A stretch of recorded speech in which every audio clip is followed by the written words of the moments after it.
तो यार कहानी वहीं से स्टार्ट होती है जहां से खत्म हुआ था। ये जो बंदा था ये कंट्रोल की पावर को यूज कर अपनी पावर को लिटरली में बहुत ही ज्यादा बढ़ा लेता है। बंदे बोले जा रहे थे कि क्या ये स्ट्रेंथ तो हाफ स्टेप का गोल्डन कोर कल्टीवेटर वाला है। गया वो बंदा नहीं बचने वाला, खत्म हुआ। तभी दिखाया जाता है इसको अपने हाथों में एनर्जी को रिलीज करते हुए कटे को कर देता है, जिसका नाम होता है सेवरिंग लीफ पाम, जिसको अपने एमसी बड़ी इजीली वहां पर खड़े खड़े काउंटर भी कर लेता है। लेकिन क्या इम्पैक्ट बहुत ही ज्यादा बड़ा था। वहां पर जितने भी डिसापल थे ना जो कि मैच को देख रहे थे, हाँ वो खड़े ही नहीं रह पाते। बोले जा रहे थे कि बाप रे कितना खतरनाक लेवल का पाम तकनीक है। दूसरा, हाँ तुमने बिल्कुल सही बोला।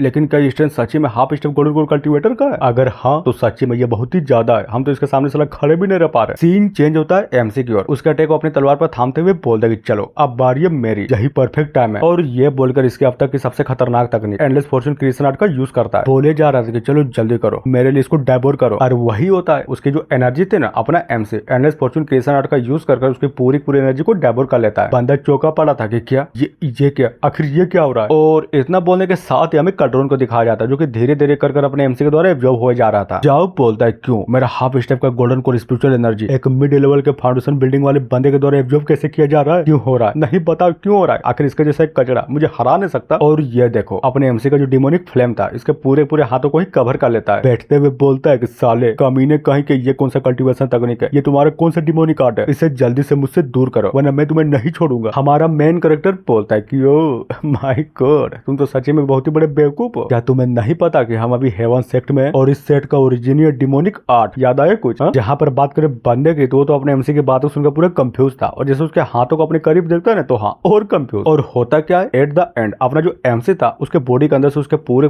स्पिरिचुअल एनर्जी को डेबोर करने लगता है। जहाँ पर ये कांड देकर वहां पर खड़े बंदे भी डर जाते हैं। एक बोलता है अबे यार ये इजेंग का बच्चा आखिर कर क्या रहा है, अगर ऐसा ही चलता रहा ना तो देखना वो बंदा सीनियर ब्रदर को मार डालेगा। दूसरा बोलता है कि वो सब छोड़ो, मुझे तो विश्वास इस बात पे नहीं हो रहा कि आखिरकार एक मिड स्टेज का फाउंडेशन बिल्डिंग वाला बंदा एक हाफ स्टेप के गोल्डन कोर वाले कल्टीवेटर को हरा कैसे सकता है। तभी तीसरा वो नहीं है, लगता है कि ये इजेंग का बच्चा अपनी कल्टीवेशन को छुपा कर रखा था, समझे। अब बात है इधर फाइनली कल्ट्रोन टूट चुका था। एमसी बोलता है क्या हुआ, अरे बोलो क्या हुआ, लगता है कि तुम्हारा कल्ट्रोन टूट चुका है। और जबकि तुम्हारा कल्ट्रोन टूट चुका है तो फिर बताओ अब तुम्हारे पास कौन से तुरुप केक है। प्लीज मुझे छोड़ दो, प्लीज मुझे छोड़ दो, मैं अपनी फैमिली के पूरे एसेट्स को तुम्हें दे दूंगा। ओह तो ये बात है, लेकिन इसका कोई फायदा नहीं क्योंकि तुम्हारे मरने के बाद तुम्हारी फैमिली के पूरे एसेट्स आखिरकार मेरे ही तो होंगे। और ये बोलकर अपने हाथों को उल्टा उठा देता है, जिससे होता ये कुछ बंदे का गर्दन मुड़ता है और ढम से गिरकर वहीं पर मर जाता है। और ये सारा का सारा कांड वहां पर जितने भी बंदे थे वो भी बहुत ही गौर से बस देखे जा रहे थे। आवाज आती है कि लेडीज एंड जेंटलमैन, हाँ इस डुएल का विनर है ईजेंग। और ये सुनकर वहां पर जितने भी बंदे थे अपने एमसी के नाम का नारा लगाने लगते हैं। कोई तो बोलता है स्कीम महाका। जब बंदा तो साला बहुत ही ज्यादा भारी आइटम निकला, मतलब सोचो मुझे तो विश्वास ही नहीं हो रहा, इस बंदे ने लिटरली में सीनियर ब्रदर जाओ को मार डाला। दूसरा बोलता है बट तुम्हें नहीं लगता इसका पावर जो है ना वो एलेक्जर होल मास्टर के पावर से बहुत ही ज्यादा है। साले ज्यादा है वो सब छोड़ो, फर्क तो इससे पड़ता है कि हमने जो बेट लगाई थी वो हार गए। जहाँ पर एल्डर हुआंग बोलते कि गुड, जैसे कि फैसला हुआ था जो भी इस मैच को जीतेगा एलेक्जर होल का मास्टर वही बनेगा, यानी कि आज से एलेक्जर होल का मास्टर है ईजेंग। तो बोलो क्या बोलते, मंजूर तो है ना, ऑब्जेक्शन तो नहीं है ना। जिसकी बातों को सुनकर बंदे लोग भी हाँ बोल देते हैं। तभी दिखाया जाता है एल्डर हुआंग को जो कि अपने अरमानों से होल मास्टर का टोकन बहुत ही प्यार से निकालती है और अपने एमसी को दे देती है। बोलती है कि ये लो ये रहा तुम्हारा टोकन और आज से बल्कि अभी से तुम एलेक्जर होल का मास्टर हो। वो भी कि थैंक यू, देखना मैं अपना पूरा जी जान लगाकर मेहनत करूंगा। इधर अगर बात करें लेंजे की तो भी ये सारा का सारा कांड देखते हुए मनी मन सोचते कि क्या मुझे विश्वास नहीं हो रहा कि ये बंदा सच में जीत गया। और अचानक से शर्मा जाती कि मेरा इनिशियल जजमेंट सच में बहुत ही ज्यादा गलत था। अब समझे कि मुझे दाव में लगाने के बाद ये बंदा इतना कॉन्फिडेंस क्यों था। और ये लो डिंग से करके सिस्टम का नोटिफिकेशन आता है, बताया जाता है कि करंट करेक्शन प्रोग्रेस 70% तक बढ़ चुका है। जिसको देखते हुए अपने एमसी भी फुल खुश और मनी मन सोचता कि बस थोड़ा सा उसके बाद ये प्रोग्रेस 100% तक पूरा हो जाएगा। सीन चेंज होता है इधर एल्डर हुआंग भी बेट लगाने वाले बंदे को देखते हुए बोलता कि ओ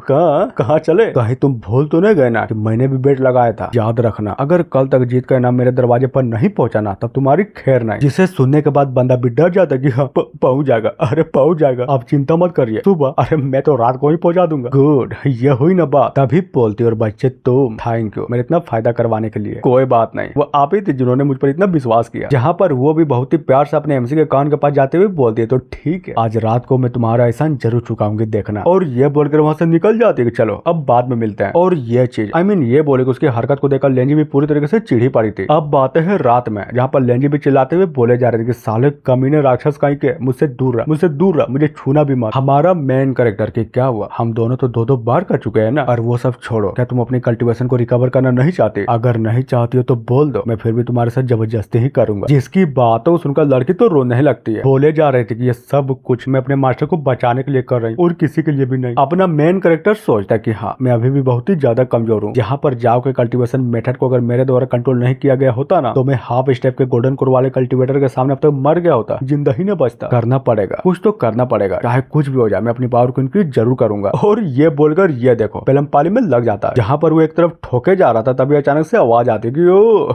माय गॉड तुम तो बहुत ही ज्यादा उतावले हो, क्या गजब की ले रहे हो उसकी। लेकिन मानना पड़ेगा कल्ड्रोन को ड्रेन करने का तुम्हारा जो मेथड है ना बहुत ही ज्यादा प्रिमिटिव है। जिसकी बातों को सुनकर ये दोनों भी चौंक जाते हैं। एमसी बोलते हैं तू यहाँ पर क्या कर रही है, और हाँ जरा बता सकती हो आखिर तुम यहाँ पर कितनी देर से बैठी हुई हो। तभी लेंजी को दिखाया जाता है जो कि एल्डर हुआंग को देखते हुए अपने मुंह को फुला लेती है। इधर ये विकी वो सब छोड़ो, मैंने बोला था ना कि मैं तुम्हें स्पेशल रिवॉर्ड दूंगी, भूल तो नहीं गए ना। वो विकी हाँ याद है लेकिन वो है क्या, अभी बताते हैं। और ये बोलकर अपने कपड़े को उतारने लगती है और ये देखकर वो दोनों के दोनों शर्माते हुए पूरी तरीके से चौंक जाते हैं। एल्डर भी लाइक गुड अब मैं दिखाऊंगी इन यंग हार्मोनाइजेशन मेथड, और ये बोलकर वो भी स्टार्ट हो जाती है। सीन चेंज होता है सिस्टम स्पेस के अंदर। बोला जाता है कि ये क्या है, ये आवाज ये तो अंदर तक आ रही है। और अपने एमसी को गाली दिया जा रही थी कि साले कमीने कहीं के, तुम्हारी हिम्मत कैसे हुई मेरे जैसा सेक्ट मास्टर को अपने गेम का पार्ट समझने किया। और जरा देखो तो ये तो सिर्फ आवाज ही सुनकर साला पूरा ऑर्गेजम लिए जा रही थी। अब बात है दूसरे दिन जहाँ पर अपने एमसी उन दोनों को पेल पाल कर छोड़ दिया था। कल्टीवेशन कर रहा था, बहुत ही ध्यान से अपना ध्यान लगाया जा रहा था और मनी मन सोचता है गुड आखिरकार मैं फाउंडेशन बिल्डिंग के छठे लेवल के पीक लेवल पर पहुंच ही गया। एक बात तो माननी ही पड़ेगी, ये जो इन यंग हार्मोनाइजेशन मेथड है सच्ची में जितना सोचा तो उसे भी बहुत ही ज्यादा इफेक्टिव निकला। मजा आ गया ससुर मजा आ गया। और ये सोचते हुए अपने एमसी का ध्यान पूरा दरवाजे की ओर चला जाता है। तभी अचानक से डिंग से करके सिस्टम का नोटिफिकेशन आता है कि डेंजर आपके आसपास कोई ऐसा पर्सन है जो आपके खिलाफ बहुत ज्यादा हॉस्टिलिटी रखता है या फिर ये बोले कि बहुत ज्यादा नफरत रखता है। तभी कहानी में ट्विस्ट, ये लो दरवाजा खुलता है और दरवाजा खोलने वाली कोई और नहीं बल्कि ये बोले कि नई लड़की थी। बोलती है कि होल मास्टर ये लीजिए मैंने आपके लिए नाश्ता तैयार किया है। और जी हाँ इतना बोलने के साथ ये एपिसोड ये पर खत्म होता है। तो गाइस देखो इंपॉर्टेंट नोटिस, बनाम कल्टीवेटर का जो मानव था ना जिसको मैं एक्सप्लेन कर रहा था उसको आज से मैं एक्सप्लेन नहीं करूंगा, ड्रॉप करता हूँ। देखो बात बहुत ही सिंपल सी है, मैं मेहनत तो कर रहा हूँ लेकिन उस वीडियो में व्यू नहीं आ रहा है, और जब व्यू आएंगे ही नहीं तो फिर बताओ उसमें मेहनत करने का मेरा क्या फायदा, कोई भी फायदा नहीं। इसलिए उस मानव को छोड़ता हूँ। तो मिलता है ऐसे ही किसी नेक्स्ट वीडियो में। So thank you.